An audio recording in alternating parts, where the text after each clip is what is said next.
ತಮ್ಮೆಲ್ಲರಿಗೂ ಹಣೆಮಣೆದು ಇವತ್ತಿನ ದಿವಸ ಈ 4ನೇ ಸಂಧಿಯ 8ನೇ ಸೂತ್ರದ ಒಂದು ವಿಚಾರವನ್ನು ನೋಡೋಣ.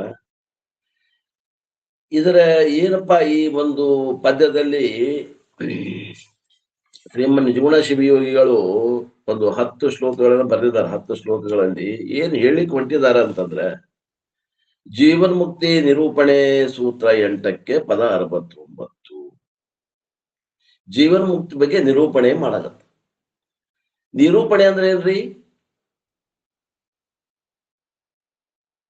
ವಿಷಯವನ್ನು ತಿಳಿಸುವುದು.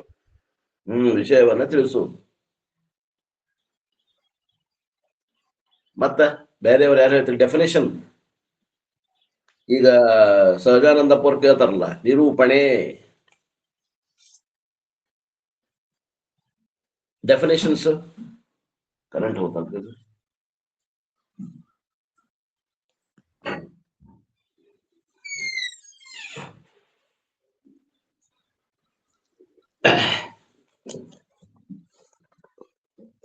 ನಿರೂಪಣೆ ಅಂದ್ರೆ ಏನ್ರಿ? ವ್ಯಾಖ್ಯೆ ಕೊಡ್ಬೇಕು. ವ್ಯಾಖ್ಯೆ ಡೆಫಿನೇಷನ್ ಹೇಳ್ತಾರಲ್ಲ,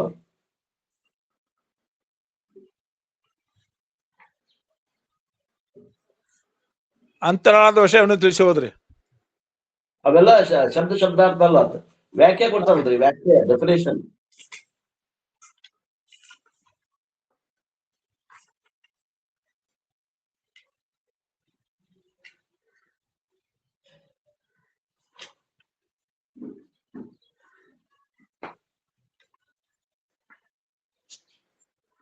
ತತ್ವಜ್ಞಾನ ಅನುಕೂಲ ಶಬ್ದ ಪ್ರಯೋಗ ನಿರೂಪಣ.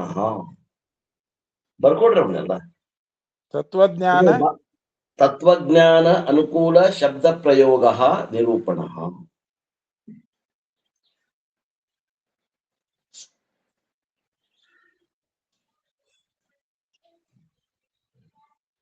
ಪ್ರಯೋಗ ನಿರೂಪಣ. ಇದು ಒಂದು ಡೆಫಿನೇಷನ್. ಎರಡನೇ ಡೆಫಿನೇಷನ್ ಒಂದದ, ಬಾಯಿಂದ ಆಗಲಿ ಬರೆದಾಗಲಿ ವಿಷಯವನ್ನು ಸರಿಯಾಗಿ ತಿಳಿಸುವುದಕ್ಕೆ ನಿರೂಪಣೆ ಎಂದು ಕರೆಯುತ್ತಾರೆ. ಇದನ್ನು ಹೇಳಬಹುದು. ಬಾಯಿಂದಾಗಲಿ ಬರೆದಾಗಲಿ, ಬರೆದಾಗಲಿ, ಬರೆದು ಆಗಲಿ. ಬರೆದು ಅಂದ್ರೆ ಬರೆದು ಅಂತ ರೈಟ್ ಮಾಡಿ, ರೈಟಿಂಗ್ ವಿಷಯವನ್ನು ಸರಿಯಾಗಿ ತಿಳಿಸುವುದಕ್ಕೆ ನಿರೂಪಣೆ ಎಂದು ಕರೆಯುತ್ತಾರೆ. ಸರಿ. ತತ್ವಜ್ಞಾನ ಅನುಕೂಲ ಶಬ್ದ ಪ್ರಯೋಗ ನಿರೂಪಣ. ಜೀವನ್ಮುಕ್ತಿ ಅಂತಾರ. ಬರೀ ಜೀವನ್ಮುಕ್ತಿ ಅಂದ್ರೆ ಬಾಯ ಮಾತು ಆಗ್ಬಾರದು. ಅದನ್ನ ನಿರೂಪಣೆಯನ್ನ ಮಾಡ್ತಾ ಇದ್ದಾರೆ ಎಲ್ಲೇ ಈ ಪದದಲ್ಲಿ. ಜೀವನ್ಮುಕ್ತಿ ನಿರೂಪಣೆ ಹೆಂಗಿರ್ತಾರಪ್ಪ?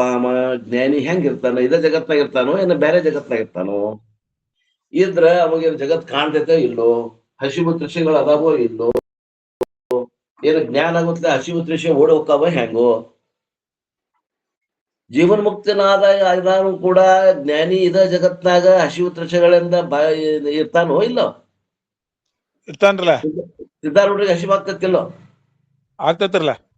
ಸ್ವಾಮಿ ವಿವೇಕಾನಂದರು, ಸಿದ್ಧಾರೂಢರು, ನಿಜಗುಂಡ್ರು ಇವ್ರಿಗೆಲ್ಲ ಹಸಿವಾಗ್ತಿತ್ತು. ಜ್ಞಾನ ಆದ್ಮ್ಯಾಗ ಹಸಿವಾಗ್ತಿತ್ತಲ್ಲ. ಯಾರಿಗೆ ಹಸಿವಾಗ್ತಿತ್ತು? ಅದು ಶರೀರಕ್ರಿ, ಪ್ರಾಣಕ್ಕ.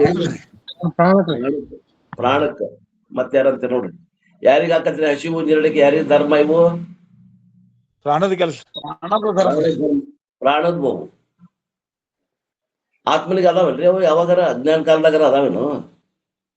ಯಾವ ಇಲ್ರಿ. ಇಲ್ಲ. ಜ್ಞಾನ ಕಾಲದಾಗ, ಅಜ್ಞಾನ ಕಾಲದಾಗೂ ಇಲ್ಲ, ಜ್ಞಾನ ಕಾಲದಾಗೂ ಇಲ್ಲ. ಅಜ್ಞಾನ ಕಾಲದಾಗ ಪ್ರಾಣಗಳಿಗಾದಂತ ಹಸಿವು ತೃಷಿಗಳ ನನಗ ಅದು ಅಂತ ತಿಳ್ಕೊಂಡು ಏನದ ತಪ್ಪು ತಿಳುವಳಿಕೆಯಿಂದ ನನಗ ಹಸಿವಾಗ್ಯದ, ನನಗ ನಿರಡಿಕೆ ಆಗ್ಯದ ಅಂತಾನ. ತಾನಲ್ಲದಲ್ಲಿ ತಾನು ಅಹಂಕರಿಸಿಕೊಂಡು ಅಜ್ಞಾನ ಕಾಲದಲ್ಲಿ ಇರ್ತಾನೆ. ಜ್ಞಾನ ಕಾಲದಲ್ಲಿ ಏನ ತಾನಲ್ಲದ ತನ್ನದಲ್ಲದ ಯಾವ ಪದಾರ್ಥಗಳಲ್ಲಿ ಏನು ಅಹಂಕಾರ ಇತ್ತು ಅದನ್ನ ಬಿಟ್ಟಿರ್ತಾನ ಅಷ್ಟೇ. ಇಲ್ಲಿ ವಿಚಾರ ಮಾಡ್ಕೊಂಡದಾನ, ಅಲ್ಲಿ ವಿಚಾರ ಇಲ್ಲ. ಇಷ್ಟೇ ಫರ್ಕ್ ಅದ. ಜಗತ್ತು ಹೆಂಗದ ಹಿಂಗ ಇರ್ತದ.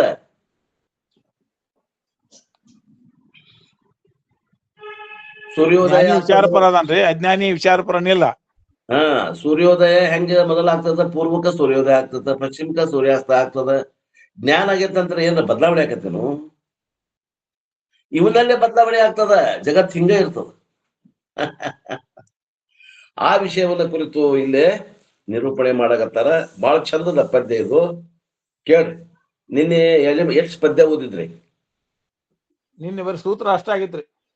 ಸೂತ್ರ ಅಷ್ಟಾಗಿತ್ತು. ಇರ್ಲಿ, ಇನ್ನೊಮ್ಮೆ ನೋಡೋಣ. ಪೂರ್ವ ಸೂತ್ರದಲ್ಲಿ ಸಚ್ಚಿದಾನಂದಗಳು ಆತ್ಮ ಸ್ವರೂಪಗಳಾಗಿರುತ್ತವೆ ಎಂದು ಹೇಳಿ, ಈಗ ಈ ಸೂತ್ರದಲ್ಲಿ ಸದಾದಿ ಲಕ್ಷಣಗಳೊಡನೆ ವರಜಾಗ್ರದಾದಿ ಅವಸ್ಥೆಗಳನ್ನು ಸಂಬಂಧಪಡಿಸುತ್ತಾ ಪರಿಪೂರ್ಣ ಲಕ್ಷಣವನ್ನೇ ಕೂಡಿ ಇರುವ ತುರ್ಯಾತೀತ ಅವಸ್ಥೆಯು ಆತ್ಮನ ಸ್ವರೂಪವಾಗಿರುವುದು, ಅದು ವಾಣಿ ಮನಸ್ಸುಗಳಿಗೆ ಅಗೋಚರವಾಗಿರುವುದೆಂದು ವಿಸ್ತಾರಪೂರ್ವಕವಾಗಿ ನಿರೂಪಣೆಯನ್ನು ಮಾಡುತ್ತಾರೆ. ಹಿಂದಿನ ಸ್ವರೂಪದಲ್ಲಿ ಬ್ರಹ್ಮ ಸ್ವರೂಪದ ಲಕ್ಷಣ ನಿರೂಪಣೆ ಸೂತ್ರ 7ಕ್ಕೆ ಪದ 59ರಲ್ಲಿ ಏನ್ ಹೇಳಿದ್ರು ಅಂದ್ರೆ, ಸಚ್ಚಿತ್ ಆನಂದ ನಿತ್ಯ ಪರಿಪೂರ್ಣ ಏನ್ ಲಕ್ಷಣ ಅದಾವ ಇವು ಆತ್ಮನ ಸ್ವರೂಪಗಳಾಗಿರ್ತವೆ ಅಂತ ಹೇಳಿದ್ರು. ಸ್ವರೂಪ ಲಕ್ಷಣ ಅಂತ ಹೇಳಿದ್ರು. ಸ್ವರೂಪ ಲಕ್ಷಣ ಆ ವಸ್ತುವಿನ ಬಿಟ್ಟು ಯಾವಾಗ್ಲೂ ಇರುವುದಿಲ್ಲ ಅಂತ ಅರ್ಥ. ಸ್ವರೂಪ ಲಕ್ಷಣ ಏನ್ರಿ? ಆ ವಸ್ತುವಿನ ಬಿಟ್ಟು ಅದು ಯಾವಾಗ್ಲೂ ಇರುವುದಿಲ್ಲ. ಹಾಗೆ ನಮ್ಮ ಆತ್ಮ ಅಂದ್ರೆ ನಾನು, ನಿಜವಾದ ನಾನು. ನಿಜವಾದ ನಾನು ಅಂದ್ರೆ ಯಾರು? ನಾನು ನಾನು ಅಂತೇವಲ್ಲ, ಆ ನಾನು ತಪ್ಪು ತಿಳುವಳಿಕೆ ನಾನು, ಅಹಂಕಾರ ನಾನು. ಯಥಾರ್ಥವಾದ ನಾನು ಹೆಂಗದ ಅಲ್ಲ, ಜಗದಗಲ ಮುಗಿಲಗಲ ಈ ಮನವಾಣಿಗಳಿಗೆ ಸಾಕ್ಷಿಯಾಗಿರುವಂತಹ ಚೇತನ ಸ್ವರೂಪ ಏನದ, ನಮ್ಮೆಲ್ಲರ ಆತ್ಮ ಸ್ವರೂಪ ಅದು ಹೆಂಗದ ಅಂತಂದ್ರ ಸತ್ತು ಚಿತ್ತು ಆನಂದ ನಿತ್ಯ ಪರಿಪೂರ್ಣದ.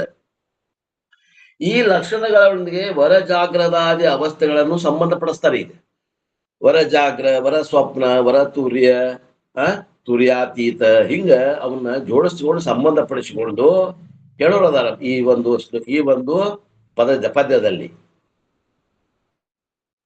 ಅದ್ರಾಗ ಇವು ವರ ಜಾಗ್ರ, ವರ ಸ್ವಪ್ನ, ವರ ಸುಪ್ತಿ ಇವೇನದವ ಇವೆಲ್ಲ ಕಲ್ಪಿತದವ. ಮತ್ತೆ ಆ ತುರ್ಯಾತೀತ ಅವಸ್ಥೆ ಏನಂತಲ್ಲ ಅದು ಆತ್ಮ ಸ್ವರೂಪದ.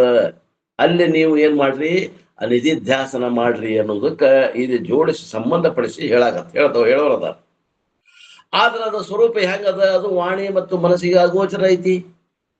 ಅದು ನೀನ ಅದಿದಿ.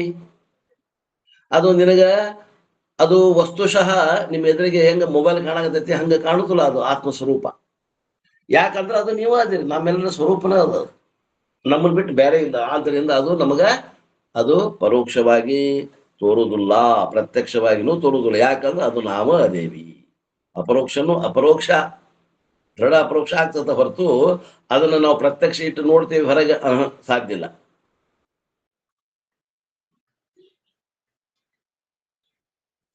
ಇದರಿಟ್ಟು ತೋರುವುದಿಲ್ಲವಾಗಿ ಅಖಂಡ ಪರಿಪೂರ್ಣವಪ್ಪ ನಿಜಭೂತಾಣೆ ಕೂಡಲ ಸಂಗಮ ದೇವು. ಎದುರಿಟ್ಟು ಅರಿಯಕ್ ಬರಂಗಿಲ್ಲ, ಅದು ನೀನ ಅಂತ ಅರಿಲಿಕ್ಕೆ ಬರ್ತದ ಹೊರತು ಅದನ್ನ ಎದುರಿಟ್ಟು ಅರಿತೀನಿ, ಅದನ್ನ ಮೊಬೈಲ್ ಹೆಂಗ್ ಇಟ್ಕೊಂಡು ಕುಂತೇನೆ ಎದುರಿಗೆ ನಾನು ಒಳಗತ್ತೀನಿ, ಹಂಗ ಆತ್ಮತತ್ವವನ್ನ ತಿಳಿಲಿಕ್ಕೆ ಬರುವುದಿಲ್ಲ. ವಾಣಿ ಮತ್ತು ಮನಸ್ಸುಗಳಿಗೆ ಅಗೋಚರ ಅಂತ ಹೇಳ್ತಾರೆ. ವರಜಾಗ್ರದಾದಿ 4 ಅವಸ್ಥೆಗಳು ಆತ್ಮನಿರವೇ ತುರ್ಯಾತೀತವದು ನೋಡು.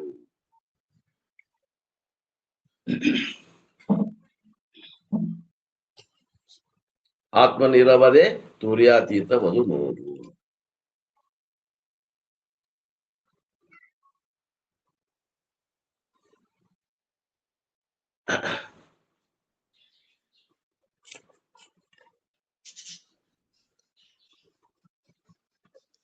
ಅವಸ್ಥೆ ಅಂದ್ರೆ ಏನ್ರಿ?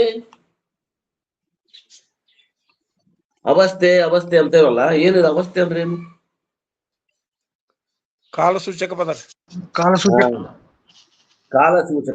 ಕಾಲಸೂಚಕ ಪದ ಕರೆಕ್ಟ್ ಹೇಳಿದ್ರು. ಅವಸ್ಥೆ ಅಂದ್ರೆ ಕಾಲಸೂಚಕ ಪದ. ಮತ್ತೆ ಯಾರು ಹೇಳ್ತೀರಿ?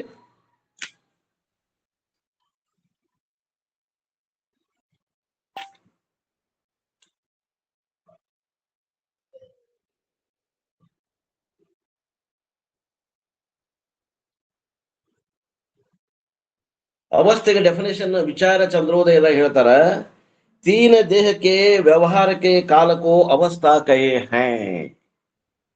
ಮೂರು ದೇಹಕ್ಕೆ ಅಂದ್ರೆ ಸೂಕ್ಷ್ಮ ಸ್ಥೂಲ ಶರೀರ, ಸೂಕ್ಷ್ಮ ಶರೀರ, ಕಾರಣ ಶರೀರದ ಆ ವ್ಯವಹಾರ ಆಗ್ತೈತಲ್ಲ, ಆ ಕಾಲಕ್ಕೆ ಅವ್ರು ಏನಂತಾರ ಅವಸ್ಥಾ ಅಂತ ಕರೀತಾರೆ. ಅಂದ್ರೆ ಇದು ಅವಸ್ಥೆ ಯಾವಾಗಲೂ ಸ್ವತಂತ್ರ ಇರುವುದಿಲ್ಲ. ಒಂದು ಆ ನಂತರ ಒಂದೇ ರೀತಿಯಿಂದ ಇರುವುದಿಲ್ಲ, ಒಂದು ಬದಲಾವಣೆ ಆಗ್ತಾ ಇರ್ತದ. ಅವಸ್ಥೆ ಅಂದ್ರೆ ಬದಲಾವಣೆ ಆಗ್ತಿರ್ತದ.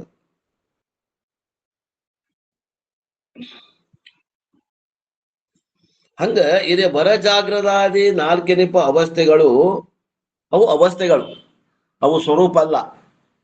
ಅವು ಬರ್ತಾವ ಹೊಕ್ಕಾವು ಅನ್ನಂಗ ಆಗಂತುಕ ಅದಾವು, ಅವಸ್ಥೆಗಳು ಆಗಂತುಕ ಅದಾವು. ಯಾವು? ವರ ಜಾಗ್ರ, ವರ ಸ್ವಪ್ನ ಹೇಳ್ತಾವ ಮುಂದೆ. ವರ ಜಾಗ್ರದಾದಿ 4 ಎನಿಪ ಅವಸ್ಥೆಗಳು. ಅವು ಅವಸ್ಥೆಗಳು, ಅವು ಯಾವಾಗ್ಲೂ ಇರುವಂಗಿಲ್ಲ, ಖಾಯಂ ಬರಂಗಿಲ್ಲ, ಬದಲಾವಣೆ ಆಗ್ತಿರ್ತಾವೆ. ಅವಸ್ಥೆ ಅಂದ್ರೆ ಕಾಲವಾಚಕ, ಅಂದ್ರೆ ಬದಲಾವಣೆಗೆ ಯೋಗ್ಯವದ ಅಂತ ಅರ್ಥ.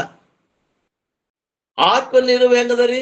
ಆತ್ಮ ನಿರುವು ಅಂದ್ರೆ ಯಾವಾಗ್ಲೂ ಇರುವಂತಹದ್ದು ಆತ್ಮ. ಅದ್ ನಿರುವು ಹೆಂಗದ? ಅದು ಸೂರ್ಯಾತೀತವದು ನೋಡು. ಸೂರ್ಯ ಅಂದ್ರೆ ಏನ್ರಿ? ಜಾಗ್ರತ, ಸ್ವಪ್ನ, ಸುಷುಪ್ತಿ, ತೂರ್ಯ ಅಂತ ಹೇಳ್ತಾರ ಅವಸ್ಥೆ. ತೂರ್ಯ ಅಂದ್ರೆ ಏನು?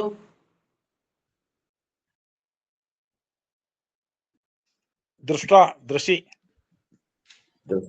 ತೂರ್ಯ ಅಂದ್ರೆ ಶಬ್ದಶಃ ಅರ್ಥ ಅಂದ್ರೆ 4ನೇಯದು ಅಂತ ಅರ್ಥ. ತೂರ್ಯ ಅಂದ್ರ 4ನೇಯದ್ದು, ಅಂದ್ರೆ 3 ಅಲ್ಲದ್ದು. ಯಾವ 3 ಅಲ್ಲ? ಜಾಗ್ರ, ಸ್ವಪ್ನ, ಸುಪ್ತಿ. ಅಲ್ಲದ್ದು 4ನೇದ್ದು. ಇವು 3 ಅಲ್ಲದ್ದು 4ನೇದ್ದು ಅನ್ನಕ ತೂರ್ಯ ಅಂತಾರ. ತೂರ್ಯ ಅಂತಂದ್ರೆ ಬರ್ತದ ಶಬ್ದಾರ್ಥ ಗೊತ್ತ ಮಾಡ್ಕೋಬೇಕಲ್ಲ ನಾವು. ತೂರ್ಯ ಅಂತೀವಿ, ತೂರ್ಯ ಅಂದ್ರೆ ಗೊತ್ತಿರಂಗಿಲ್ಲ. ಹಂಗಾರ ಆತ್ಮನಿರುವು ಯಾವುದು ಅಂದ್ರೆ ತೂರ್ಯಾತೀತವದು ನೋಡು ಅಂತ ಇವ್ರು ಮತ್ತೆ 5 ಅವಸ್ಥೆ ಮಾಡಕತ್ತಾರ ನೋಡ್ರಿ. ತೂರ್ಯನು ತೆಗೆದು ಇದ್ರಾಗ ಹಾಕಿದ್ರು. ತೂರ್ಯಾತೀತ ಆತ್ಮನ ಇರುವು ಅಂತ ಹೇಳ್ತಾರ. ಕೆಲವು ಮಂದಿ 4 ಮಂದಿ ಮಾಡ್ತಾರ, 3 ಮಿಥ್ಯಾಗೊಳಿಸಿ 4ನೇದಕ್ಕೆ ಸತ್ಯ ಅಂತಾರ ಶಂಕರಾಚಾರ್ಯರು. ನಿಜಗೊಂಡ್ರು 4 5 ಮಾಡಿ 5ರಾಗ 4 ಮಿಥ್ಯಾಗೊಳಿಸಿ ಅವು ಭ್ರಮ ಅಂತ ಹೇಳಿ 5ನೇದು ಸತ್ಯದ ಆತ್ಮನ ಇರುವು ತೂರ್ಯಾತೀತವದು ನೋಡು ಅಂತ ಹೇಳ್ತಾರೆ. ಅವ್ರವ್ರಿಗೆ ಬಿಟ್ಟದ್ ವಿಚಾರ. ಅಂದ್ರೆ ಹೆಂಗ 5 ಅವಸ್ಥೆಗಳನ್ನ ಮಾಡ್ತಾರೆ ಇವರು? 5 ಅದರಲ್ಲಿ 5ರಲ್ಲಿ ಒಂದು 4 ಅವಸ್ಥೆಗಳದಾವ. ಒಂದು ಇರುವದ, ಒಂದು ನಿಜವಾದ ಇರುವದ, ಆತ್ಮನ ಇರುವುದು ತೂರ್ಯಾತೀತವದು ನೋಡು. ಶ್ರೇಷ್ಠವಾದ ಜಾಗ್ರವೇ ಮೊದಲಾದ 4 ಎನಿಪ ಅವಸ್ಥೆಗಳು, 4 ಎಂದು ಹೇಳಿಸಿಕೊಳ್ಳುವ ಅವಸ್ಥೆಗಳು ಜಾಗ್ರತ ಅವಸ್ಥೆ, ಸ್ವಪ್ನ ಅವಸ್ಥೆ ಮತ್ತು ಸುಷುಪ್ತಿ ತೂರ್ಯಗಳೆಂಬ 4 ಅವಸ್ಥೆಗಳು. ಇವು ಅವಸ್ಥೆಗಳು. ತೂರ್ಯಾತೀತವದು ಅಂದ 5ನೇ ಅವಸ್ಥೆಯು ಆತ್ಮನ ಇರುವು, ಅದು ಆತ್ಮನ ಸ್ವರೂಪವೇ ಆಗಿರುತ್ತದೆ ಎಂದು ತಿಳಿ ಅಂತ ನಿಜಗೊಂಡ್ರು ಹೇಳಾಕ. ಈಗ ಸಚ್ಚಿತ್ ಆನಂದ ನಿತ್ಯ ಪರಿಪೂರ್ಣ 5 ಶಬ್ದಗಳದಾವ್ರಿ. ಇಲ್ಲಿ 5 ಅವಸ್ಥೆಗಳನ್ನ ಯಾಕೆ ಮಾಡಿದ್ರು ಅಂದ್ರೆ 5 ಅವಸ್ಥೆಗಳು 5 ಆತ್ಮನ ಲಕ್ಷಣಗಳನ್ನ ಹೊಂದಿಸಿ ಹೇಳೋರದಾರಿ. ಸದ್ರೂಪಕ್ಕ ವರ ಜಾಗ್ರ, ಚಿದ್ರೂಪಕ್ಕ ವರ ಸ್ವಪ್ನ, ಆನಂದ ರೂಪಕ್ಕ ವರ ಸುಪ್ತಿ, ನಿತ್ಯಕ ತೂರ್ಯ, ಪರಿಪೂರ್ಣಕ ತೂರ್ಯಾತೀತ. ಹಿಂಗ ಒಂದಕ್ಕೊಂದು ಪದ್ಯಗಳನ್ನ ಅವನ ಆ ಅವಸ್ಥೆಗಳಿಗೆ ಮತ್ತು ಆ ಸ್ವರೂಪದ ಲಕ್ಷಣಕ್ಕೆ ಹೊಂದಿಸಿ ಹೇಳೋದ್ರಿಂದ 5 ಭಾಗ ಮಾಡಿ ಹೇಳಾಗತ್ತ. ಹೇಳುವಂಥದ್ದು ಒಂದು ಕಲೆ, ತಿಳಿಸಿಕೊಡುವಂಥದ್ದು ಒಂದು ಕಲೆ. ಸಕಲ ಜೀವಿಗಳಿಗೆ ಕರ್ಮಾನುಸಾರವಾಗಿ ಪ್ರಾಪ್ತಗಳಾಗುವಂತಹ ಜಾಗ್ರತ, ಸ್ವಪ್ನ, ಸುಪ್ತಿಗಳನ್ನು ಇಲ್ಲಿ ಹೇಳಿರುವುದಿಲ್ಲ. ಇಲ್ಲಿ ಸಾಮಾನ್ಯವಾದಂತಹ ಅಜ್ಞಾನ ಕಾಲದಲ್ಲಿ ತೋರುವಂತಹ ಅವಸ್ಥೆಗಳನ್ನ 3 ಅವಸ್ಥೆ ಅಲ್ಲಿ ಯಾವ್ಯಾವ್ರಿ?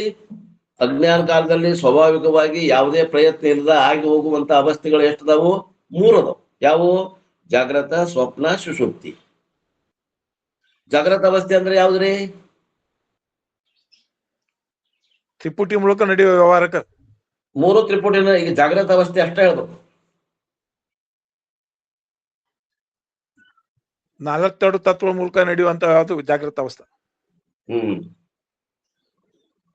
ಜಾಗ್ರತ ಅವಸ್ಥೆ ಅಂದ್ರೆ ಡೆಫಿನೇಷನ್ ಪ್ರಕಾರ ಹೇಳಕ್ ಕಲಿಬೇಕು. ಅಂದ್ರೆ ನಮಗೂ ಶಾಸ್ತ್ರ ಅನಿಸ್ಕೊತ ಡೆಫಿನೇಷನ್ ಎಲ್ಲದಾವು ಏನದಾವು ಹೇಳ್ಬೇಕು.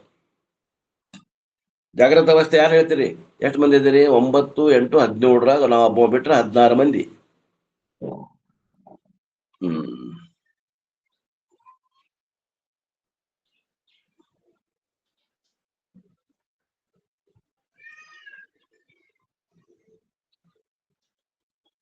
ಇದ ಪರಮಾನುಭೂತಿ 1ನೇ ಸಂಧಿ 17ನೇ ಸೂತ್ರದಾಗ ಹೇಳ್ಯಾರ ನೋಡ್ರಿ. ಕರ್ಣ ಬಾಹೇಂದ್ರಿಯಾದಿಗಳು ಉರೇ ಜೀವನೋಳು ಬೆರೆದು ಎಚ್ಚರದೊಳಗೂಡಿ ರವ ಮುಖ್ಯ ಪರಿಕರವೆನಿಪ ವಿಷಯದೊಳು ವರ್ತಿಸುತ್ತಿರೇ ಜಾಗರಣ ಒಪ್ಪುದು ನೋಡು. ಪರಮಾನುಭೂತಿಯೊಳಗ ಬಂದದ್ದು 1ನೇ ಸಂಧಿ 17ನೇ ಸೂತ್ರ 6ನೇದು ಭಾಷಾ ಶ್ಲೋಕ. ಕೈವಲ್ಯ ಪದ್ಧತಿ ಒಳಗ ಒಂದು 19ನೇ ಪದ್ಯದಾಗ ಬಂದದ. ಕರ್ಣವೈದು ಇಂದ್ರಿಯ ದಶಕ 5 ಭೂತಾದಿ ಮರುತವೈದಿಂತ್ಯ ಶಿವ ಪಂಚವಿಂಶತಿ ತತ್ವ ಪರಿಕರದೊಳೊಂದಿಹುದು ತೋರ ತನುವಲ್ಲಿ ಸಾತ್ವಿಕ ಗುಣ ವಕಾರವು ಅಕ್ಷರ ವರಲೋಚನ ಸ್ಥಾನ ಅಷ್ಟದಳದ ಕುಳದ ಗತಿ ವೆರಸಿ ವಿಶ್ವಾತ್ಮ ವೈಶ್ವಾನರರು ವನಿತಾದಿ ಪರಿಬಿಡಿದು ಭೋಗವನು ಸಕಲ ಸಾಮಗ್ರಿಯಿಂದ ಉಳುತಿಹುದೇ ಜಾಗರಣವು. ಬಾಪಾಟ್ ಮಾಡ್ಬೇಕ್ರಿ ಇವನ್ನ ಅಂದ್ರ ನಿಜಗುಂಡ್ರ ಶಾಸ್ತ್ರ. ನಾನು ಮಾಡ್ಬೇಕ, ನನಗೂ ಬಾಪಾಟ್ ಇಲ್ಲ ಅಷ್ಟ. ನಮ್ಮ ಇವರು ಬಂದಾರೇನು ಗೌಡ್ರು, ಭೀಷ್ಮ ಗೌಡ್ರು, ಯಾಕೋ ಕಾಣಬಲ್ರಲ್ಲ ಇದ್ರಾಗಲೇ ಗೌಡ್ರ ಗೌಡ್ರ ಇಲ್ವಾ? ಭೀಷ್ಮ ಗೌಡ್ರು ಹೋದ್ರು? ಬಂದಲ್ರಿ ಅಜರ, ಹೇಗಿದ್ರಿ ಆಗಲೇ? ಏನೋ ಫೋನ್ ಬಂದಿರ್ಬೇಕೇನ್ರಿ ಹಂಗ. ಹಾ ನೋಡ್ರಿ, ಕೈಬೇಲ ಪದ್ಧತಿ ಆಗೈತ್ ನಮ್ಮದು. ಕರ್ಣ ವೈದು ಇಂದ್ರಿಯ ದಶಕ ವೈದು ಅಲ್ಲ, ಇಂದ್ರಿಯ ದಶಕ 5 ಭೂತಾದಿ ಮರುತ ವೈದ್ ಇಂತ್ಯಶವ ಪಂಚವಿಂಶತಿ ತತ್ವ ಪರಿಕರದೊಳೊಂದಿಹುದು ತೋರ ತನುವಲ್ಲಿ ಸಾತ್ವಿಕ ಗುಣ ವಕಾರ ಅಕ್ಷರ ವರಲೋಚನ ಸ್ಥಾನ ಅಷ್ಟದಳದ ಕುಳದ ಗತಿ ವೆರಸಿ ವಿಶ್ವಾತ್ಮವೇ ವೈಶ್ವಾನರರು ವನಿತಾದಿ ಪರಿಮಿಡಿದು ಭೋಗವನು ಸಕಲ ಸಾಮಗ್ರಿಯಿಂದ ಉಳುತಿ ಹೋದೆ ಜಾಗರಣವು. ಬಾಪಾಟ್ ಮಾಡ್ಬೇಕ್ರಿ.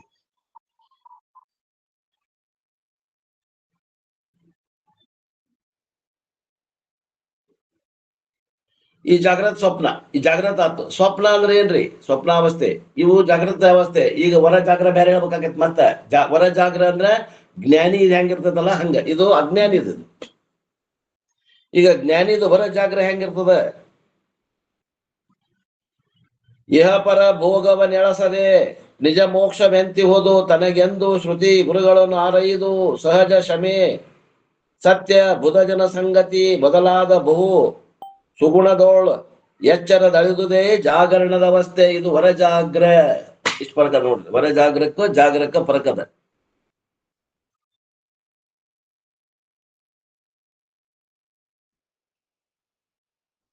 ಹೇಳ್ತಾರ ಮುಂದೆ, ಇದ ಸಂಧಿ ಒಳಗ ಹೇಳ್ತಾರ ನೋಡಿ.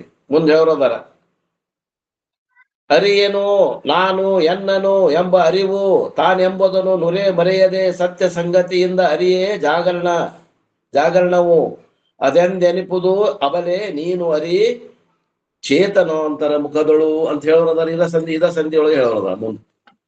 ಅಂದ್ರೆ ಜಾಗೃತ ಅವಸ್ಥೆ ಅಂದ್ರೆ ಸಾಮಾನ್ಯವಾಗಿ ಬರುವಂತ ಜಾಗೃತ ಸ್ವಪ್ನ ಸುಷುಪ್ತಿ ಅವಸ್ಥೆಗಳೇನು, ಮತ್ತೆ ವರಜಾಗ್ರ, ವರಸ್ವಪ್ನ, ವರಸುಪ್ತಿ, ವರತೂರ್ಯ ಮತ್ತು ತೂರ್ಯಾತೀತ ಅನ್ನುವಂತಹ ಇದು ಸಾಧನೆಯಿಂದ ಬರುವಂತಹ ಅವಸ್ಥೆಗಳು ಏನು ಅನ್ನೋದು ಗೊತ್ತಾದ್ರೆ ಅದಕ್ಕೆ ಹೊಂದ್ಸಾಕ ಬರ್ತದೆ. ಸಕಲ ಜೀವಿಗಳಿಗೆ ಕರ್ಮಾನುಸಾರವಾಗಿ ಪ್ರಾಪ್ತಿಗಳಾಗುವಂತಹ ಜಾಗೃತ ಸ್ವಪ್ನ ಸುಷುಪ್ತಿಗಳನ್ನು ಇಲ್ಲಿ ಹೇಳುವುದಿಲ್ಲ. ಇಲ್ಲಿ ಏನ್ ಹೇಳಕತ್ತಾರಂದ್ರೆ ವಿವೇಕದಿಂದ ಜನ್ಯವಾದಂತಹ, ವಿವೇಕದಿಂದ ಹುಟ್ಟಿರ್ಬೇಕವು. ಜನ್ಯ ಅಂದ್ರೆ ಹುಟ್ಟಿರ್ಬೇಕು. ಎದರಿಂದ? ವಿವೇಕ. ಈ ಮೇಲೆ ಹೇಳಿದಂತಹ ಅವಸ್ಥೆಗಳಿಗೆ, ಉಕ್ತ ಅವಸ್ಥೆಗಳಿಗೆ ವಿಲಕ್ಷಣಗಳಾದಂತಹ ವರಜಾಗ್ರ, ವರಸ್ವಪ್ನ, ವರಸುಷುಪ್ತಿಗಳನ್ನು ತೂರ್ಯಾತೀತ ಈ ಅವಸ್ಥೆಗಳನ್ನು ಹೇಳುತ್ತಾರೆ. ಆದ್ದರಿಂದ ವರವೆಂಬ ವಿಶೇಷಣವನ್ನು ಕೊಟ್ಟಿರುತ್ತಾರೆ. ವರ ಅಂದ್ರೆ ಶ್ರೇಷ್ಠ, ಜಾಗ್ರತ ಅಂದ್ರೆ ಜಾಗೃತಕ್ಕಿಂತ ಶ್ರೇಷ್ಠ ವರ ಜಾಗ್ರ. ಸ್ವಪ್ನಕ್ಕಿಂತ ಶ್ರೇಷ್ಠವಾದದ್ದು ವರ ಸ್ವಪ್ನ. ಸುಪ್ತಿ ಅದಕ್ಕಿಂತ ಶ್ರೇಷ್ಠವಾದದ್ದು ವರ ಸುಪ್ತಿ. ತೂರ್ಯ ಅದಕ್ಕಿಂತ ಶ್ರೇಷ್ಠವಾದದ್ದು ವರ ತೂರ್ಯ. ತೂರ್ಯಾತೀತಕ್ಕಿಂತ ಶ್ರೇಷ್ಠವಾದದ್ದು ತೂರ್ಯಾತೀತ ಪರಿಪೂರ್ಣ. ಅದಕ್ಕೆ ಹೊಂದಿಸ್ತಾರೆ.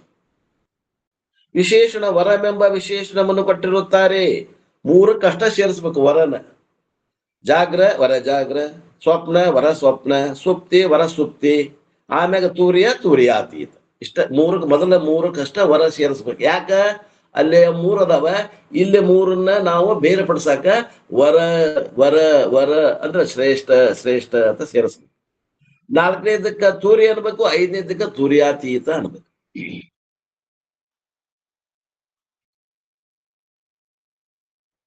ಇವುಗಳಲ್ಲಿ ಜಾಗೃತ, ಸ್ವಪ್ನ, ಸುಷುಪ್ತಿ, ತೂರ್ಯಗಳೆಂಬ 4 ಅವಸ್ಥೆಗಳು ಇವು ವೃತ್ತಾತ್ಮಕಗಳಾಗಿರುವುದರಿಂದ ಅನಿತ್ಯಗಳಾಗಿರುತ್ತವೆ.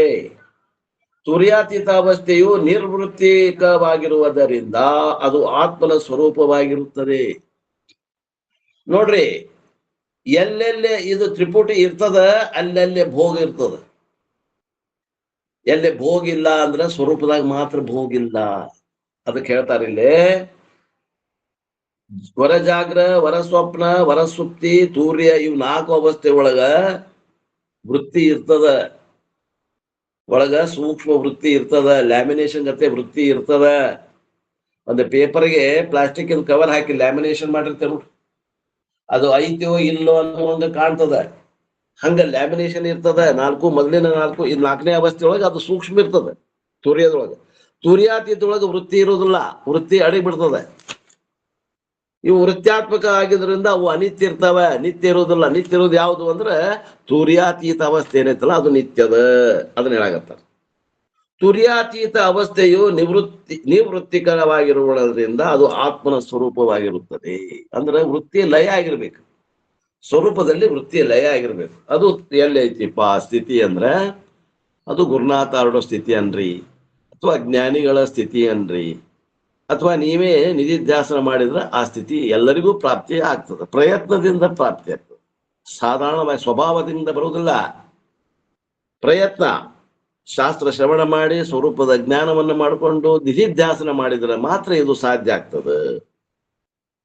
ಒಂದು ಕ್ಷಣ ಆದ್ರೂ ಸಾಕ್ರಿ, ಅದೇನು ನಿಮಗೆ ಕಾಯಂ ಇರ್ಬೇಕಂತಲ್ಲ. ಒಂದು ಕ್ಷಣ ಆಯ್ತು ಅಂತಂದ್ರೆ ನಿಮ್ಮದಲ್ಲಿ ಬದಲಾವಣೆ ಕಾಣ್ತದೆ. ತುರ್ಯಾತೀತ ಅವಸ್ಥೆಯು ಅದು ನಿವೃತ್ತಿಕವಾಗಿರುವುದರಿಂದ ವೃತ್ತಿ ಇರುವುದಿಲ್ಲ ಅಲ್ಲಿ, ಅದು ಆತ್ಮನ ಸ್ವರೂಪವಾಗಿರುತ್ತದೆ. ಗುರುತಿಸೋದು ಹೆಂಗ ಅಂದ್ರೆ ವೃತ್ತಿ ಐತೋ ಇಲ್ಲೋ ಗುರುತಿಸ್ಬೇಕು. ವೃತ್ತಿ ಅಂದ್ರೆ ಏನ್ರಿ? ವೃತ್ತಿ ಅಂದ್ರೆ ಏನ್ರಿ? ತರಂಗ ಗುರು. ತರಂಗ, ಮನಸ್ಸಿನ ತರಂಗ. ಮನಸ್ಸಿನ ತರಂಗಕ್ಕೆ ವೃತ್ತಿ ಅಂತಾರೆ. Flow of thought is god mind. Flow of mind is god thought. ಥಾಟ್ಗೆ ಏನಂತಾರ ನಾವು ವೃತ್ತಿ ಅಂತೇವಿ. ಮನಸ್ಸು ಅಳಗಾಡ್ತೈತಲ್ಲ ಅದಕ್ಕೆ ವೃತ್ತಿ ಅಂತಾರ್ರಿ. ಮನಸ್ಸು ಅಳಗಾಡಬಾರದು, ಮನಸ್ಸು ಇಲ್ಲದಂಗ ಆಗ್ಬೇಕು, ಮನೋಲಯ ಆಗ್ಬೇಕು. ಮನಸ್ಸು ಲಯ ಆತು, ವೃತ್ತಿ ಇರಬಾರದು. ಅದಕ್ಕೆ ಏನಂತಾರ ಆತ್ಮನ ಸ್ವರೂಪ ಅಂತಾರದು. ಅದರಲ್ಲಿ ಏನೊಂದು ಇಲ್ಲವೆಂದು ನಿಷೇಧ ಪಡಿಸುತ್ತಾ ಅದನ್ನು ವಿಸ್ತಾರ ಪೂರ್ವಕವಾಗಿ ತಿಳಿಸುತ್ತಾರೆ. ನಮ್ಮ ನಿಜವಾದ ಸ್ವರೂಪ ಹೆಂಗದ ಅಂದ್ರೆ ವೃತ್ತಿ ರಹಿತದ. ಆ ವೃತ್ತಿ ರಹಿತ ಇದ್ದದ್ದು ಹೆಂಗದ ಅನ್ನುವಂಥದ್ದು ಬಹಳ ಚಂದ ನಿಜಗುಂಡ್ರು ಹೇಳಿದಷ್ಟು ಯಾರೂ ಎಷ್ಟು ಚಂದ ಹೇಳಿಲ್ಲ. ಅಂತ ಶ್ಲೋಕಗಳು ಅದಾವಿದ್ರಾಗ ಬಹಳ ಚಂದ ನಿರೂಪಣೆಯನ್ನು ಮಾಡ್ಯಾರ. ಅದ್ರ ತಕ್ಕನ ಇಲ್ಲಿ ದೊಡ್ಡ ಸಿಪ್ಪತ್ತು ಟೀಕಾ ತಾತ್ಪರ್ಯ ಬರ್ದಾರ. ಅವನ್ನ ಒಂದೊಂದು ವಿಶೇಷವಾಗಿ ನೋಡ್ಕೊಂತ ಹೋಗೋಣ. ಮುಂದೆ ಹೇಳುವ 5 ಜಾಗ್ರದಾದಿ ಅವಸ್ಥೆಗಳ ಲಕ್ಷಣ ಉದ್ದೇಶಗಳನ್ನು ಈಗ ನಿರೂಪಣೆ ಮಾಡುತ್ತಾರೆ. ಉದ್ದೇಶ ಏನದಪ್ಪ? ಮನಸ್ಸಿನಾಗ ಒಂದ್ ಏನೋ ಉದ್ದೇಶ ಇಟ್ಕೊಂಡು ಹೊಂಟಾರಿ. ಅವ್ರದ್ದೇನು ಉದ್ದೇಶ ಆಗಿದೆ ಅಂದ್ರೆ ಹಿಂದ 7ನೇ ಸೂತ್ರದಲ್ಲಿ ಇದ್ದ ಬ್ರಹ್ಮ ಸ್ವರೂಪದ ಲಕ್ಷಣಗಳು ಏನದಾವ್ರಿ? ಬ್ರಹ್ಮ ಸ್ವರೂಪದ ಲಕ್ಷಣಗಳು ಯಾರು ಹೇಳ್ತೀರಿ? ನಾಗಲೇ ಹೇಳಿದ್ದೆ. ಯಾರು ಹೇಳ್ತೀರಿ? 5 ಲಕ್ಷಣ ಅದಾವ. ಬ್ರಹ್ಮನ ಸ್ವರೂಪ ಲಕ್ಷಣಗಳು 5 ಅದಾವ. ಯಾವವು? ಸತ್ತು, ಚಿತ್ತು, ಆನಂದ, ನಿತ್ಯ, ಪರಿಪೂರ್ಣ. ಸತ್ತು, ಚಿತ್ತು, ಆನಂದ, ನಿತ್ಯ, ಪರಿಪೂರ್ಣ. ಇವು ಏನದ ಸ್ವರೂಪ ಲಕ್ಷಣ. ಯಾರವ್ರಿ ಇವು? ಬೇರೆಯವ್ರು ಹೇಳ್ರಿ. ಗುರುಸಿದ್ದಪ್ಪ, ಯಾರ ಲಕ್ಷಣ ಇವು? ಆತ್ಮನ ಇದು ಆತ್ಮನ ಲಕ್ಷಣ. ಮತ್ತೆ ಯಾರು ಬೇರೆ ಹೇಳ್ತಾರೇನು? ಆತ್ಮನ ಲಕ್ಷಣ ಅಂತ ಇಲ್ಲಿ ಬುಕ್ರ ಏನ್ ಕೊಟ್ಟಾರ್ರಿ? ಬ್ರಹ್ಮ ಸ್ವರೂಪ ಲಕ್ಷಣ ಕೊಟ್ಟಾರ. ನೀವ್ ಮತ್ತೆ ಏನು ಬೇರೆ ಏನ್ ಹೇಳೋದಿರೇನು? ಆತ್ಮ ಅಂದ್ರೇನು? ಬ್ರಹ್ಮ ಅಂದ್ರೇನು? ಇವು ಯಾರ ಲಕ್ಷಣ ರೀ ಅಶೋಕ? ಆತ್ಮ ಆತ್ಮನ ಲಕ್ಷಣ. ಆತ್ಮ ಇವ್ ನಮ್ಮ ಲಕ್ಷಣ ರೀ. ನಮ್ಮ ಲಕ್ಷಣ. ಆತ್ಮ ಅಂದ್ರೆ ಹೊರಗೆ ನೋಡಕ್ ಹೋಗ್ಬೇಡ್ರಿ, ಕಕ್ಕ ಬಿಕ್ಕಿ ಆಗಬೇಡ್ರಿ, ಮ್ಯಾಗ ನೋಡಕ್ ಹೋಗ್ಬೇಡ್ರಿ. ಆಕಾಶದಾಗ ದೇವ್ರ ಅಲ್ಲದಲ್ಲ ಅಂತ ತಿಳ್ಕೊಂಡು ಎಲ್ಲದಾವ್ ಲಕ್ಷಣವು. ಆ ವಸ್ತು ಎಲ್ಲದ? ಆ ವಸ್ತು ಎಲ್ಲದ? ಆ ವಸ್ತು ಆತ್ಮ ಅನ್ನುವಂತ ವಸ್ತು ಯಾರ್ರಿ? ಅದು ನಾವೇ ರೀ. ನಾವೇ ಅನ್ಬೇಡ್ರಿ, ಅಲ್ಲಿ ಬಹುವಚನ ಇಲ್ಲ. ನಾನೇ ಒಬ್ಬನೇ ಅದಾವ. ಅವ ಒಬ್ಬನೇ ಅದಾನ, ಎಲ್ಲರಲ್ಲಿ ಒಬ್ಬನೇ ಅದಾನ. ಉಪಾಧಿಯಿಂದ ಅನೇಕ ಉಪಾಧಿ ತೆಗೆದ್ರೆ ಒಬ್ಬನೇ. ಅವು ನನ್ನ ಸ್ವರೂಪದವ. ಸತ್ತು ಚಿತ್ತು ಆನಂದ ನಿತ್ಯ ಪರಿಪೂರ್ಣ. ಇವನ್ನ ಪ್ರತಿಯೊಂದನ್ನು ಒಂದೊಂದಕ್ಕೆ ಹೋಲಿಸ್ತಾರೆ. ಈಗ ವರ ಜಾಗ್ರ ಕ್ರಮವಾಗಿ ಸತ್ತು ಚಿತ್ತು ಆನಂದ ನಿತ್ಯ ಪರಿಪೂರ್ಣ ಶಬ್ದಗಳನ್ನ ಅಂದ್ರ ನನ್ನ ಸ್ವರೂಪದ ಲಕ್ಷಣವನ್ನ ವರ ಜಾಗ್ರ, ವರ ಸ್ವಪ್ನ, ವರ ಸುಪ್ತಿ, ತೂರ್ಯ, ತೂರ್ಯಾತೀತ 5 ಅವಸ್ಥೆಗೆ ಸಂಬಂಧಪಡಿಸಿ ಅದನ್ನ ಹೇಳೋರದ. ತಿಳಿತೇನ್ರಿ? ಹೇಳ್ತೀರಿ. ಮುಂದೆ ಹೇಳುವ 5 ಜಾಗ್ರದಾದಿ ಅವಸ್ಥೆಗಳ ಲಕ್ಷಣ ಉದ್ದೇಶಗಳನ್ನು ನಿರೂಪಣೆಯನ್ನು ಮಾಡುತ್ತಾರೆ. ಇಂತು ಪಂಚಾಯವಯಂಗಳೊಡನೆ ಚೇತನಾಂತರ್ಮುಖತ್ವವೆಂದೆನಿಸುವ ಭ್ರಾಂತಿ ಪೋರ್ಧದ 4 ವಿಧದ ಅವಸ್ಥೆಗಳನ್ನು ಓರಂತೆ ಪೇಳುವೆನು ಆಲಿಪುದು ನೀರೇ. ಏ ನೀರೇ, ಹೇ ಸ್ತ್ರೀಯಳೇ, ಹೇ ಶಿಷ್ಯನೇ. ಅಲ್ಲಿ ಅವರು ಗುರು ಶಿಷ್ಯರು ಗಂಡ ಹೆಂಡತಿ ಇದ್ರು. ಸ್ತ್ರೀಯಳೇ ನೀರೇ. ಇಲ್ಲಿ ಶಿಷ್ಯರು ಇದ್ರಿ. ಏ ಶಿಷ್ಯನೇ ಅಥವಾ ಸ್ತ್ರೀಯೇ ಕೇಳು. ಇಂತು ಈ ರೀತಿಯಿಂದ ಪಂಚ ಅವಯವಗಳೊಡನೆ ಸತ್ತು ಚಿತ್ತು ಆನಂದ ನಿತ್ಯ ಪರಿಪೂರ್ಣ ಇವುಗಳೊಡನೆ ಚೇತನಾಂತರ್ಮುಖತ್ವವೆಂದೆನಿಸುವ. ಚೇತನಾಂತರ್ಮುಖ ಅಂದ್ರೆ ಏನ್ರಿ? ಚೇತನಾಂತರ್ಮುಖತ್ವವೆಂದೆನಿಸುವ ಅಂದ್ರೆ ಬಹಿರ್ಮುಖವಾದ ಮನಸ್ಸನ್ನು ಅಂತರ್ಮುಖವನ್ನಾಗಿ ಮಾಡುವಂತಹ. ನೋಡ್ರಿ, ಹೊರಗೆ ಹೋದ್ರಿ ಮನಸ್ಸು ಬಹಿರ್ಮುಖ ಆಗ್ತದೆ. ಲೌಕಿಕ ವಿಷಯ, ಸ್ತ್ರೀ ಪುತ್ರ ಧನ ಕನಕ ವಸ್ತ್ರ ವಾಹನ ಹೊರಗೆ ಹೋತು ಅಂದ್ರೆ ಬಹಿರ್ಮುಖ ಆಗ್ತದೆ. ಅದನ್ನ ನೀವು ಅಂತರ್ಮುಖ ಮಾಡ್ಕೊಂಡ್ರಿ ಅಂದ್ರೆ ಬಹಿರ್ಮುಖ ಇರುವಂತಹ ಮನಸ್ಸನ್ನ ಅಂತರ್ಮುಖವನ್ನಾಗಿ ಮಾಡುವಂತಹ ಚೇತನಾಂತರ್ಮುಖತ್ವವೆಂದೆನಿಸುವ. ವೃತ್ತಿ ಹೊರಗೆ ಹೋಗೋದ ಅದು. ಅದನ್ನ ಹಿಂದಕ್ಕೆ ಕಳಿಸ್ಬೇಕು, ಹಿಂದಕ್ಕೆ ತಗೊಂಡ್ಬರ್ಬೇಕಲ್ಲ ವೃತ್ತಿ. ಅದು ಸ್ತ್ರೀ ಪುತ್ರಾದಿಗಳಲ್ಲಿ ಹೋತು ಅಂತಂದ್ರೆ ಸಂಸಾರ ಪ್ರಾಪ್ತಿ. ಅದು ಒಳಗ ಹೋತು ಅಂತಂದ್ರ ಮೋಕ್ಷ ಪ್ರಾಪ್ತಿ. ನಿಮಗೆ ಏನ್ ಬೇಕು?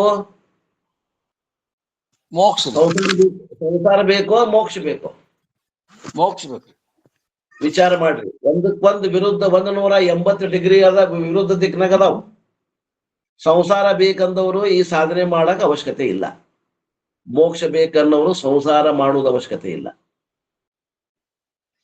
ನಾವು ಎರಡೂ ಮಾಡ್ಬೇಕ್ರಿ ಅಂತೀವಿ. ಹೆಂಗ ಆಕೈತ್ರಿ? ಕಡ್ಲಿನೂ ತಿನ್ಬೇಕಂತೇವಿ, ಪುಂಗಿನೂ ಬಾರಿಸ್ಬೇಕಂತೇವಿ. ಬಾಯ ಕಡ್ಲಿ ಹಾಕೊಂಡು ಪುಂಗಿ ಬಾರಿಸಿದ್ರು ಕೂಡ ಪುಂಗಿ ಬಾರಿಸುವ ಹೊತ್ನಾಗ ಕಡ್ಲಿ ತಿನ್ನಕ್ ಆಗಂಗಿಲ್ಲ, ಕಡ್ಲಿ ತಿನ್ನುವ ಹೊತ್ನಾಗ ಪುಂಗಿ ಬಾರ್ಸಕ್ ಆಗಂಗಿಲ್ಲ. ವೃತ್ತಿ ಬಹಿರ್ಮುಖ ಹೋತು ಅಂದ್ರೆ ಅಂತರ್ಮುಖ ಬರಕ್ ಒಲ್ಲೆ ಅಂತದ. ಅಂತರ್ಮುಖ ಇತ್ತು ಅಂದ್ರೆ ಹೊರಗೆ ಹೋಗಕ್ ಒಲ್ಲೆ ಅಂತದ. ನೋಡ್ರಿ ಹೆಂಗೈತಿ, ನಾವ್ ಹೆಂಗ್ ಕೊಡ್ತೀವಿ ಟ್ರೈನಿಂಗ್, ಹಂಗ್ ಮಾತು ಕೇಳ್ತದ ಮನಸ್ಸು. ಚೇತನಾಂತರ್ಮುಖತ್ವವೆಂದೆನಿಸುವ ಬಹಿರ್ಮುಖವಾದ ಮನಸ್ಸನ್ನು ಅಂತರ್ಮುಖವನ್ನಾಗಿ ಮಾಡುವಂತಹ ಭ್ರಾಂತಿ ಪೋರ್ಧದ, ಭ್ರಾಂತಿ ಹೊಂದದ. ಪಕ ಹಕಾರದ ಹೋಗ್ಬೇಕು. ಭ್ರಾಂತಿ ಪೋರ್ಧದ ಅಂದ್ರ ಭ್ರಾಂತಿ ಹೊಂದದ. ಈ 4 ವಿಧದ 4 ತೆರೆಗಳಾದ 4 ಪ್ರಕಾರ. ತೆರ ಅಂದ್ರೆ 4 ಪ್ರಕಾರಗಳಾದಂತಹ ಅವಸ್ಥೆಗಳನ್ನು ಚೆನ್ನಾಗಿ ಹೇಳುತ್ತೇನೆ ಕೇಳು. ಈಗ ಪ್ರತಿಪಾದಿಸುವಂತಹ ಜಾಗ್ರದಾದಿ ಅವಸ್ಥೆಗಳು ಸದಾದಿ ಪಂಚಲಕ್ಷಣಗಳಿಂದ ಕೂಡಿದವುಗಳಾಗಿಯೂ ಮನಸ್ಸನ್ನು ಸ್ವಸ್ವರೂಪದ ಕಡೆಗೆ ತಿರುಗಿಸುವಂತವು ವಿಪರೀತ ಬುದ್ಧಿಯನ್ನು ಉಂಟು ಮಾಡುವ ಭ್ರಾಂತಿ ಲಕ್ಷಣದಿಂದ ಕೂಡದಂತವುಗಳು ಬರ್ಕೋಬೇಕ್ರಿ. ಕೂಡಿ ಅಲ್ಲ, ಅದು ಕೂಡ. ಭ್ರಾಂತಿ ಒಂದಿಗೆ ಕೂಡುವುದಲ್ರಿ ಇವು. ಎಲ್ಲೇ ನಿಭ್ರಾಂತ ಸ್ಥಿತಿ ಇರ್ತದ ಅಲ್ಲಿ ಹೊಂತಾವು. ಭ್ರಾಂತಿ ಇದ್ದಲ್ಲಿ ಬರೋದಿಲ್ಲ. ಕೂಡ ಮಾಡ್ಕೊಡ್ರಿ. ಕೂಡದಂತವುಗಳಾಗಿಯೂ ಇವು ಭ್ರಾಂತಿಯೊಂದಿಗೆ ಕೂಡುದಿಲ್ಲ. ಇವು ವರಜಾಗ್ರ, ವರ ಸ್ವಪ್ನ, ವರಸುಪ್ತಿ ಮತ್ತು ತೂರ್ಯ ಏನದಾವು, ಈ 4 ಅವಸ್ಥೆಗಳನ್ನು ಹೇಳ್ತಾರೆ. ಈಗ ಮೊದಲು ತೂರ್ಯಾತೀತ ಆತ್ಮನ ಸ್ವರೂಪ ಐತಿ, ಅದು ಸ್ವರೂಪ ಲಕ್ಷಣ. ಇಲ್ಲಿ ಏನದ, ಇವು ಕೂಡದಂತವುಗಳಾಗಿಯೂ ಕರ್ಮಜನಿತಗಳಾದ. ಕರ್ಮಜನಿತ ಅಂದ್ರೆ ಇದೇನ್ ತಿಳ್ಕೋಬೇಕು ಅಂದ್ರ ವಿವೇಕಜನ್ಯ ಕರ್ಮ. ಇಲ್ಲಿ ನೀವು ಕರ್ಮಕಾಂಡದ ಕರ್ಮ ತಗೋಬಾರದು. ವಿವೇಕಜನ್ಯ, ವಿವೇಕದಿಂದ ಉತ್ಪತ್ತಿ ಆಗ್ಯಾವಿವು. ವಿಚಾರ ಮಾಡ್ಯಾನವ. ಶ್ರೋತ್ರಿಯ ಬ್ರಹ್ಮನಿಷ್ಠ ಗುರುವಿನ ಪಾದ ಹಿಡ್ಕೊಂಡು ಶರಣಾಗತರಾಗಿ ಸತ್ಶಾಸ್ತ್ರವನ್ನ ಶ್ರವಣ ಮಾಡಿದಾನ. ಶ್ರದ್ಧಾ ಇಟ್ಕೊಂಡು ಆವರಣ ಭಂಗ ಆಗ್ಯದ. ಆವರಣ ಭಂಗ ಆಗ್ಯದ, ಸ್ವರೂಪ ಗೊತ್ತಾಗೈತಿ. ಅಂತ ಒಬ್ಬ ಸಾಧಕನ ದೃಷ್ಟಿಯಲ್ಲಿ ವಿವೇಕಜನ್ಯವಾದ ಜಾಗ್ರದಾದಿ 4 ಅವಸ್ಥೆಗಳಿಗೂ ವಿಲಕ್ಷಣವಾಗಿಯೂ ಇರುವಂತ ವರ ಜಾಗ್ರದಾದಿ 5 ಅವಸ್ಥೆಗಳನ್ನು ನಿರೂಪಿಸುತ್ತೇವೆ ಎಂದು ಹೇಳುತ್ತಾರೆ. ಅಂದ್ರೆ ಏನರ್ಥ? ಕರ್ಮಜನಿತವಾದಂತಹ ಅದಕ್ಕೆ ವಿರುದ್ಧವಾಗಿ ವಿವೇಕಜನ್ಯ ಅಂತ ಹೋಗ್ಬೇಕು. ಕರ್ಮಜನಿತ ಯಾವುದವ ಅಂದ್ರೆ ಇವು 3 ಅವಸ್ಥೆಗಳು ಕರ್ಮಜನಿತ ಅದಾವ. ಯಾವು? ಜಾಗ್ರ, ಸ್ವಪ್ನ, ಸುಷುಪ್ತಿ, ಇವು ಕರ್ಮಜನ್ಯ ಅದಾವ. ಈಗ ವರ ಜಾಗ್ರ, ವರ ಸ್ವಪ್ನ, ವರ ಸುಪ್ತಿ, ತೂರ್ಯಾತೀತ ಹೆಂಗದಾವ ಇವು ಅಂದ್ರ ವಿವೇಕಜನ್ಯ ಅದಾವ. ಅಂದ್ರೆ ಜಾಗ್ರತ, ಸ್ವಪ್ನ, ಸುಷುಪ್ತಿ ಇವು ಭ್ರಾಂತಿಯಿಂದ ಕೂಡ್ಯಾವು. ವರ ಜಾಗ್ರ, ವರ ಸ್ವಪ್ನ, ವರ ಸ್ವಪ್ತಿ, ವರ ಸುಪ್ತಿ, ತೂರ್ಯಾತೀತ ಇವು ಭ್ರಾಂತಿಗೆ ವಿರುದ್ಧ, ಭ್ರಾಂತಿಯಿಂದ ಕೂಡಿಲ್ಲಿವು. ನೋಡ್ರಿ, 3 ಅವಸ್ಥೆಗಳು ಭ್ರಾಂತಿಯಿಂದ ಕೂಡ್ಯಾವ. ಇದು 5 ಅವಸ್ಥೆಗಳು ನಿರ್ಭ್ರಾಂತ ಸ್ಥಿತಿ ಅದಾವ. ತಿಳ್ಕೊಡ್ರಿ. ವಿಪರೀತ ಬುದ್ಧಿಯನ್ನುಂಟು ಮಾಡುವ ಭ್ರಾಂತಿ ಲಕ್ಷಣದಿಂದ ಕೂಡಿದಂತವುಗಳಾಗಿಯೂ ಕರ್ಮಜನಿತಗಳಾದ ಜಾಗ್ರದಾದಿ 4 ಅವಸ್ಥೆಗಳಿಗೆ ವಿಲಕ್ಷಣವಾಗಿ ಇರುವಂತಹ ವರಜಾಗ್ರದಾದಿ 5 ಅವಸ್ಥೆಗಳನ್ನು ನಿರೂಪಿಸುತ್ತೇನೆ ಎಂದು ಹೇಳುತ್ತಾರೆ.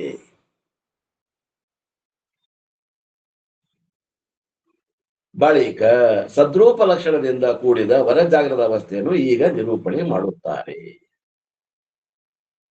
ಅಂದ್ರೆ ಏನ ಬರ್ಕೋಬೇಕು ನೀವು? ಕರ್ಮಜನ್ಯ ಯಾವುವು ಅಂದ್ರೆ ಜಾಗ್ರತ, ಸ್ವಪ್ನ, ಸುಷುಪ್ತಿ. ವಿವೇಕಜನ್ಯ ಯಾವುದು ಅಂತಂದ್ರ ವರಜಾಗ್ರ, ವರ ಸ್ವಪ್ನ, ವರ ಸುಪ್ತಿ, ತೂರ್ಯಾತೀತ. ಹಿಂಗ ನೀವು ಬರ್ಕೊಂಡ್ರೆ ತಿಳಿದೈತೆ. ಇಲ್ಲಾಂದ್ರೆ ಅವು ಮಿಕ್ಸ್ ಮಾಡ್ಕೋಬೇಡ್ರಿ. ಅವು ಒಂದು ಭ್ರಮದಾಗ ಅದಾವು. ಮೊದಲಿನ 3 ಅವಸ್ಥೆಗಳು ಕೊನೆಗೆ 5 ಭಾಗ ಮಾಡಿದ್ದು ಏನದಾವ? ಅವು ಭ್ರಾಂತಿ ರಹಿತದಾವು. ಅರಿಯೇನು, ಆನು, ಎನ್ನನು ಬರ್ಕೊಡ್ರಿ. ಅಲ್ಲಿ ಬಡ್ಕೋಬೇಕು. ಶೀರ್ಷಿಡ್ಕೊಡ್ರಿ ಕೈಯಾಗ.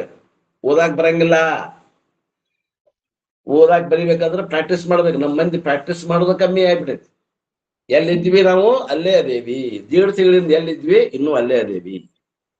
ಅರಿಯೇನು, ಆನು, ಎನ್ನನು ಎಂಬ ಅರಿವು ತಾನು ಎಂದು ಅದನ್ನು ಉರೇ ಮರೆಯದೆ ಸತ್ಯ ಗತಿಯಿಂದೆ ಅರಿಯೇ ಜಾಗರಣವದು ಎನಿಪುದು ಅವಲೇ ನೀನು ಅರಿ ಚೇತನಾಂತರ ಮುಖದಳು. ವೃತ್ತಿಯನ್ನ, ಬಹಿರ್ಮುಖವಾದ ವೃತ್ತಿಯನ್ನು ಅಂತರ್ಮುಖ ಮಾಡ್ಕೋ ಮೊದಲ. ಚೇತನಾಂತರ ಮುಖದಳು ಅಂದ್ರೆ ಅಂತರ್ಮುಖನಾದಂತಹ ಮನುಷ್ಯನಿಂದ. ಆನು, ಎನ್ನನು, ಅರಿಯನು, ನಾನು ನನ್ನನ್ನು ತಿಳಿಯುವುದಿಲ್ಲ.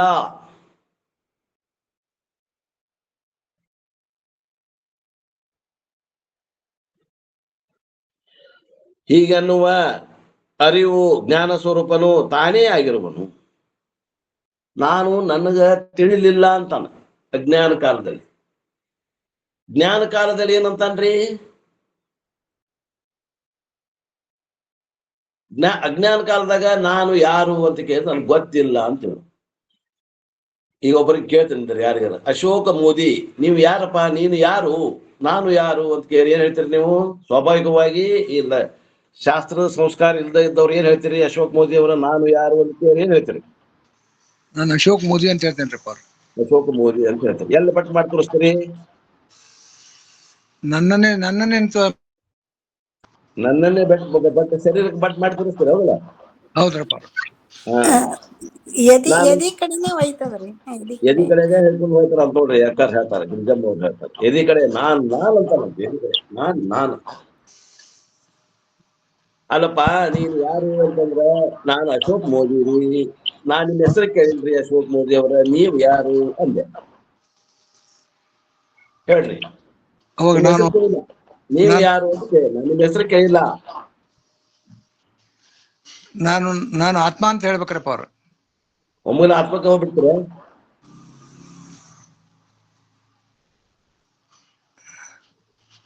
ಈ ಶಾಸ್ತ್ರ ಕೈದಾರ ತಗೊಂಡ್ಬಿಟ್ರಿ. ಈಗ ಒಮ್ಮೆ ಅವ್ರ ಆತ್ಮ ಶರೀರ ಬಿಟ್ಟರೆ ಒಮ್ಮೆ ಆತ್ಮಕ್ಕೆ ಸಿಗೋದು ನೋಡ್ರಿ ಮೋದಿ ಅವರು. ಹೌದು, ಶಾಸ್ತ್ರ ಕೈ ಬಿಟ್ಟಿರಲ್ಲ ಈಗ. ನೀನು ಯಾರು ಅಂತ ಕೇಳಿದ್ರೆ ರಾಮಗ ವಶಿಷ್ಠ ಕೇಳಿದಾಗ ನಾನು ರಾಮ ಅಂದ. ನಿನ್ನ ಹೆಸರು ಕೇಳಿಲ್ಲ, ನೀ ಯಾರು ಅಂದ. ನಾನು ಅಯೋಧ್ಯಾಪತಿ ಅಂದ. ನೀ ಯಾರ ಪತಿ ಅದಿ, ಯಾವ ರಾಜ್ಯದ ನೀ ಅಧಿಕಾರಿ ಅದಿ ಕೇಳಿಲ್ಲ, ನೀ ಯಾರು ಅಂತ ಕೇಳಿದೆ. ನಾನು ಸೀತಾಪತಿ ಅಂದವ. ನೀ ಯಾರ ಗಂಡ ಅಂತ ಕೇಳಿಲ್ಲ, ನೀನ್ ಯಾರು ಅಂತ ಕೇಳಿದ. ಈ ಅಯೋಧ್ಯಪತಿ ಅಂದ್ರು ಒಪ್ಪವಲ್ಲ, ಸೀತಾಪತಿ ಅಂದ್ರು ದಶರಥ ಪುತ್ರ ಅಂತ ಹೇಳಿದ ಕಡೆ. ನೀ ಯಾರ ಮಗ ಅಂತ ಕೇಳಿಲ್ಲ ಮಾರಾಯ, ನೀ ಯಾರು?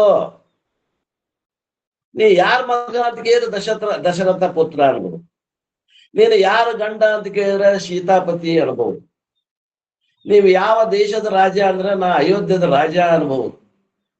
ನೀನು ಯಾರ ಮಗಪ್ಪ ಅಂದ್ರೆ ನಾನು ಇಂಥವ್ರ ಮಗ ಅಂತ ಹೇಳ್ಬೋದು. ನೀ ಯಾರಂತ ಕೇಳಾಗತ್ತೆ. ನನ್ನ ಪ್ರಶ್ನೆ ಏನು, ನೀನು ಯಾರು?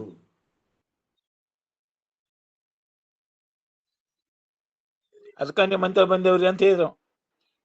ಹ ಅದಕ್ಕ ನಿಮ್ಮ ಮಂತಲ್ ಬಂದೇವ್ರಿ ಅಂತ ಹೇಳಿದ್ರಿ. ಅದು ಬೇರೆ ಮಾತು ಬಿಡ್ರಿ. ಈಗ ರಾಮ ವಶಿಷ್ಠ ಏನ್ ಹೇಳ್ಬೇಕವ? ಅವ ಏನ್ ಹೇಳಿದ್ರು ಒಪ್ಲಿಲ್ಲ ಅವ ವಶಿಷ್ಠ. ನೀನು ಯಾರು ಅಂದವ. ನಾನು ಲಕ್ಷ್ಮಣನ ಅಣ್ಣ ಅಂದ. ನೀ ಯಾರ ಅಣ್ಣ ಅಂತ ಕೇಳಿಲ್ಲ, ನೀನು ಯಾರು? ನಾನು ಕೌಶಲ್ಯನ ಮಗ ಅಂದ. ನೀ ಯಾರವ ತಾಯಿ ಮಗ ಅಂತ ಕೇಳಿಲ್ಲ, ನೀನು ಯಾರು? ಅಜ್ಞಾನ ಕಾಲದಲ್ಲಿ ಹೇಳು ಮಾತುಗಳಿರಪ್ಪ ಅವರು.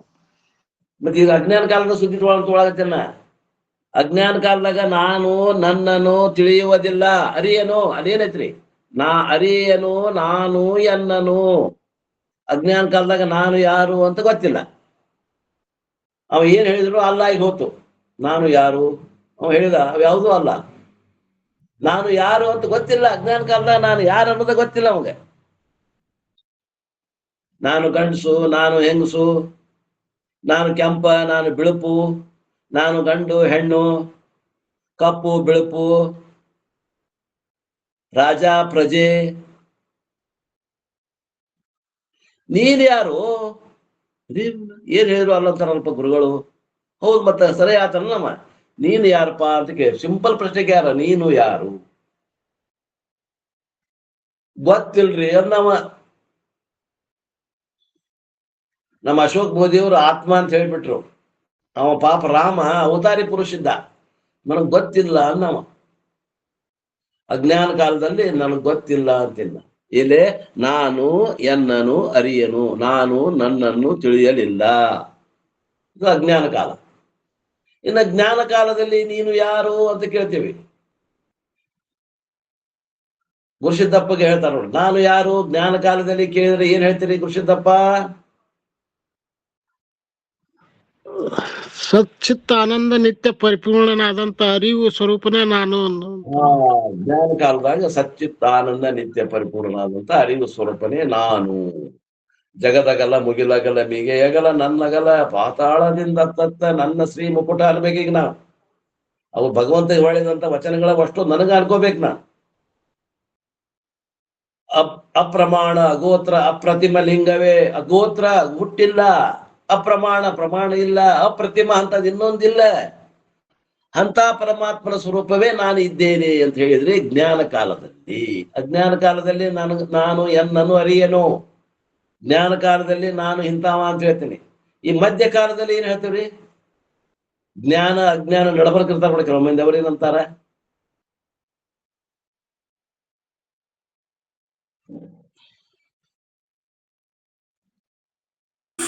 ನಾನು ಪರಮಾತ್ಮ ಸ್ವರೂಪ ಅಂತ ಹೇಳ್ತಾರ ಗುರುಗಳು.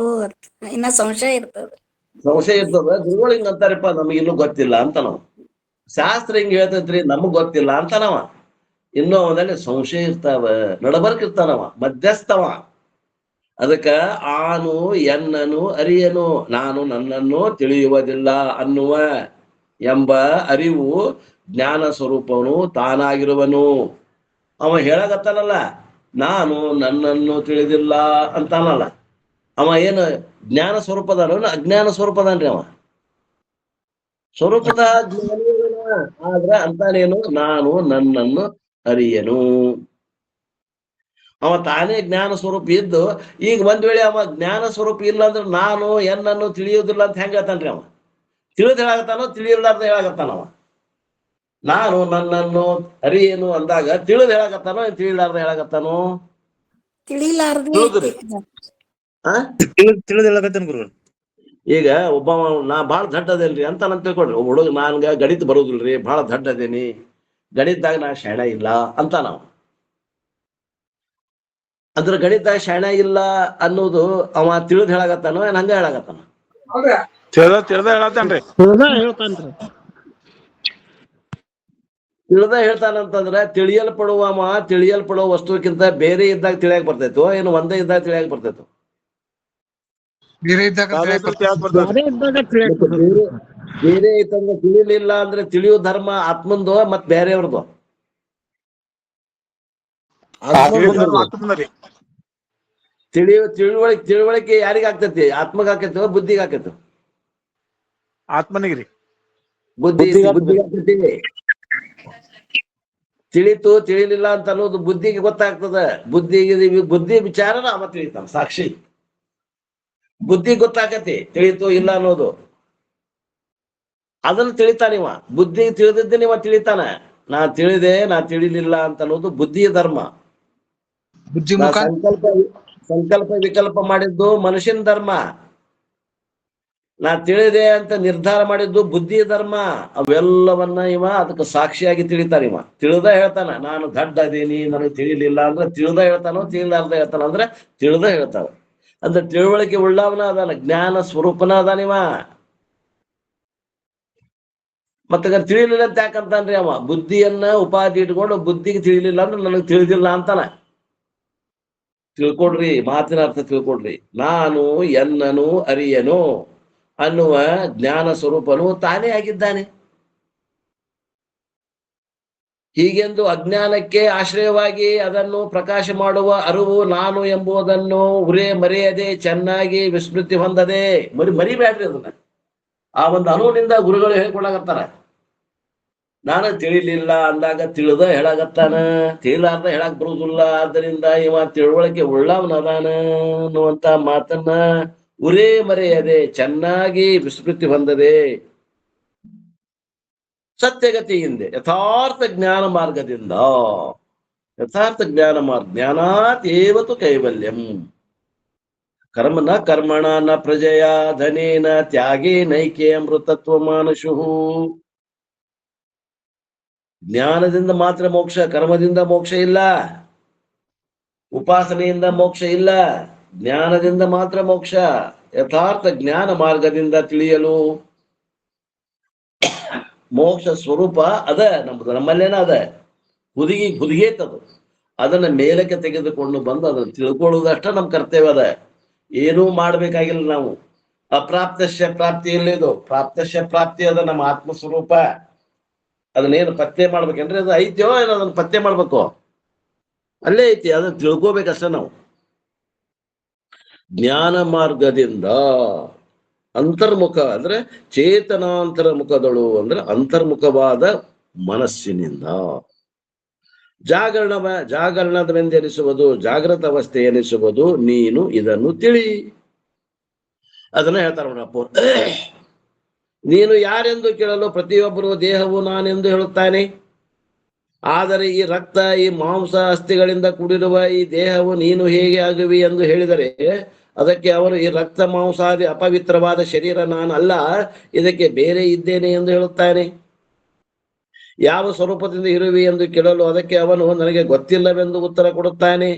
ಗೊತ್ತಿಲ್ಲವೆಂದು ಹೇಳುವುದು ಅಜ್ಞಾನವನ್ನು ಸೂಚಿಸುತ್ತದೆ. ಆ ಅಜ್ಞಾನಕ್ಕೆ ತಾನು ಆಶ್ರಯನಾಗಿ ಅದನ್ನು ಬೆಳಗುತ್ತಾ ಅದು ಇದ್ದು ಅದನ್ನು ನನ್ನನ್ನು ನಾನು ತಿಳಿಯುವುದಿಲ್ಲವೆಂದು ಹೇಳಬೇಕಾಗುತ್ತದೆ.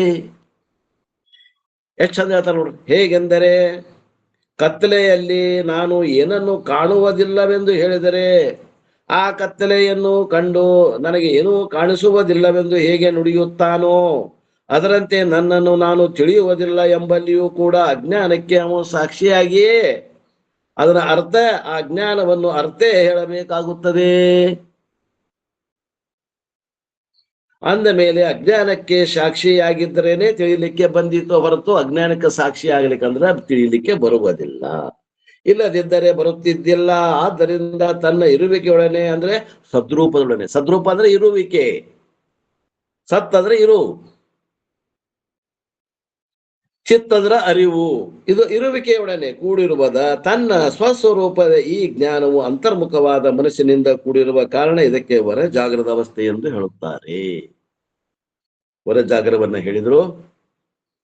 ಬಳಿಕ ಚಿದ್ರೂಪ ಲಕ್ಷಣದೊಡನೆ ಕೂಡಿದ ವರಸ್ವಪ್ನಾವಸ್ಥೆಯನ್ನು ಮುಂದಿನ ಸೂತ್ರದಲ್ಲಿ ನಿರೂಪಣೆಯನ್ನು ಮಾಡುತ್ತಾರೆ. ಜಡಭಾವವನ್ನು